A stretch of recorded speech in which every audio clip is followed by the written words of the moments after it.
Hey, this is Wes Hess. We're going to talk about a knife. It's like a product review.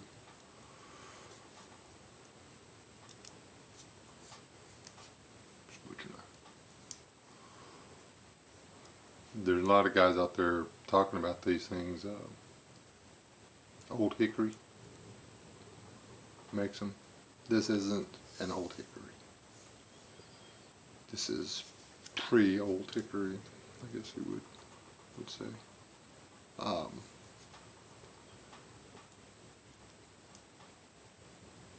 It's made Ontario Knife Company. It's made in the USA though. It's weird. But I've had this knife a long time. This isn't one of those that you can get off the internet nowadays. I think like $10 or something, $5–10. Depending on which one you get, you can get a set for not too bad. They're the same. They're made the same way. They're the same knife. Just this one's older. Because I've got two of the newer ones in there too, and I can't tell any difference.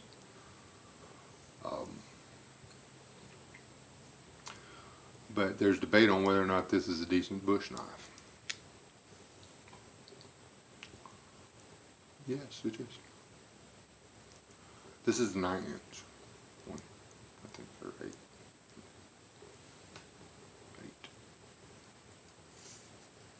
The blade's about 8 inches in there.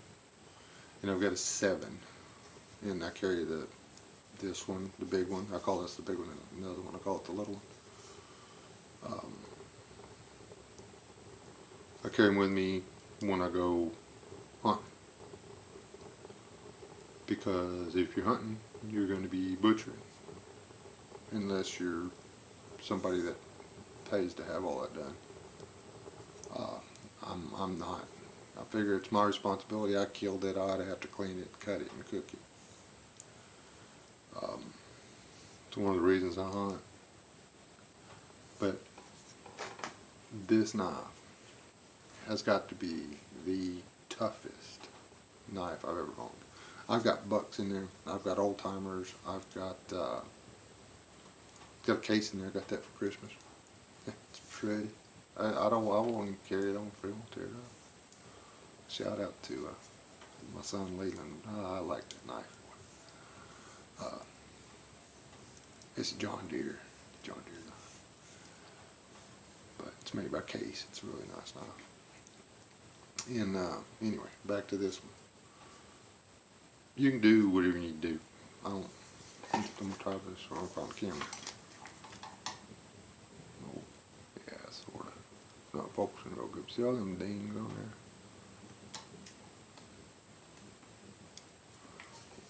That's not from dropping it or beating rocks or whatever. That's when it comes time to make 2 halves out of one animal. I use this. Cut through the meat down to the bone. I stick this puppy in there and I whack the hell out of it. When it comes to the hogs, they're a little tougher. So I have been known to actually strike the back of this with a hammer. And I ain't broke it yet. It's got some little dings. Should have brought my ferro rod out here. Yeah, it still throws a spark. That's the beauty of this thing. That's high carbon steel. It rusts all 9 yards. But you can hone this thing one time,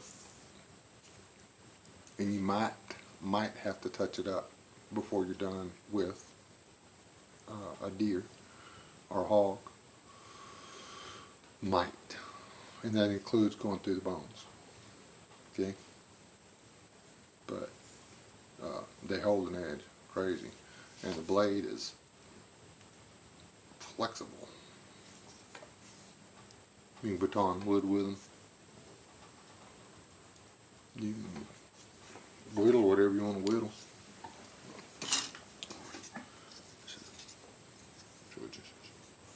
Piece of mesquite. I don't know if you can see see them chips flying off, but it has no, and this is a hardwood. It has no trouble. See it? Any little shavings? Nope. Not a very good knife review, dude. But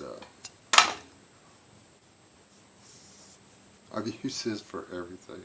There's absolutely nothing wrong with it. This is the original handle. There are things you can do. I'm actually thinking about taking this off and putting a different handle on it. Because I don't know. Got too many scars, so I couldn't tell you which one it is, but doing something and you kind of get it, your finger can go down that. And I've been meaning to rectify that. I hadn't done it. But what I really wanted to say is this is a really good investment.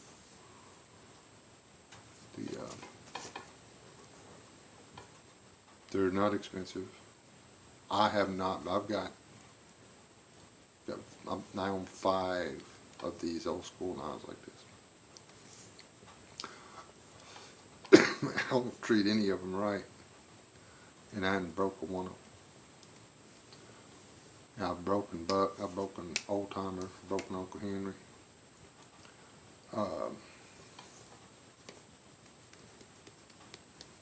Broken more than one of them Winchester knives back to Walmart. Smith & Wesson has some people make, but those are all made by the same little Chinese knife company. And man, they hold an edge like crazy, but the blades are like glass. Can't do anything with them really.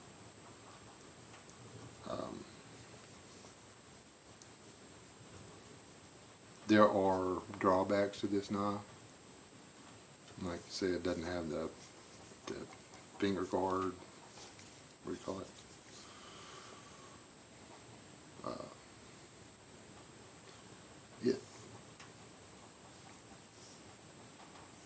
The handle's kind of cheap.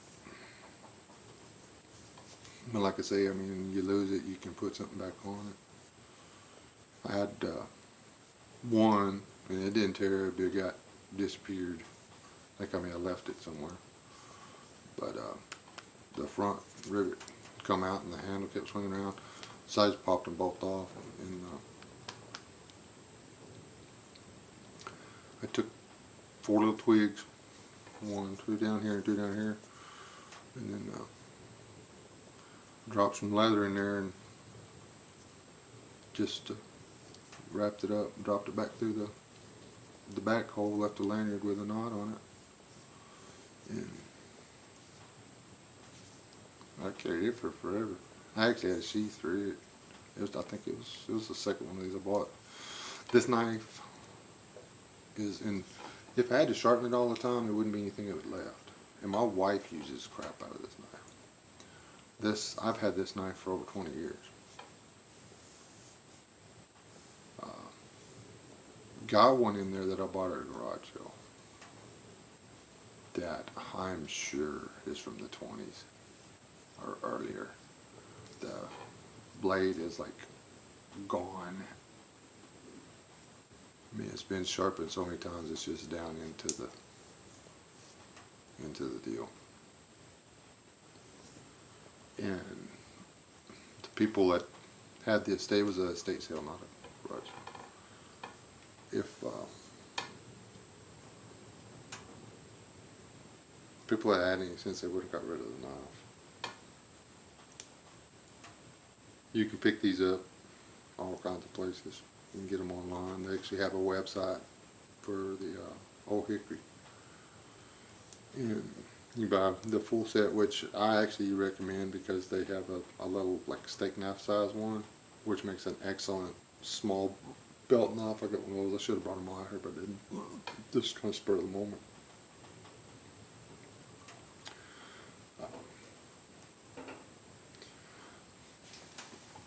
My wife washes these things, and she just sticks them in the drain and play them with everything else. Oh, you can see that right there. And there was 2 of them together. And there's a drop of water. And it get rusty, and I picked it up and cleaned the rust off of it. And I'm like, you know what, I'll go out there and talk about my knife. I've got several other knives, but And I carry my fancy bucksheath knife with me or whatever whenever I go out. But in my backpack, when it's time to actually get busy and do something, this is what I do with it. Because I know it's going to work.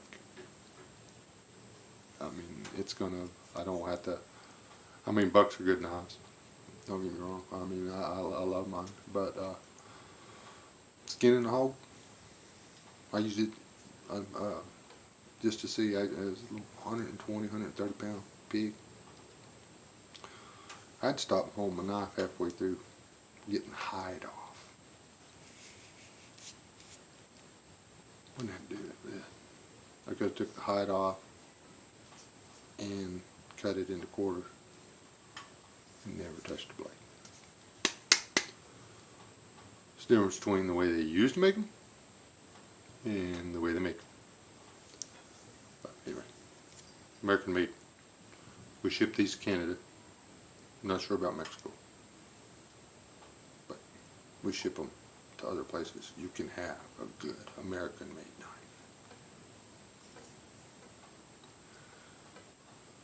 And they'll last you forever. You can do whatever you want to do. And you can modify them. There's videos on there on YouTube that show different people doing different modifications and stuff. You can do a real quick finger guard on these things. It doesn't take that long without ever removing this. Been talking about my knife for a minute and 45 or 11 minutes 47 seconds. So I'm gonna shut this down. Y'all have a good video. Suck. It's too late. You already watched it.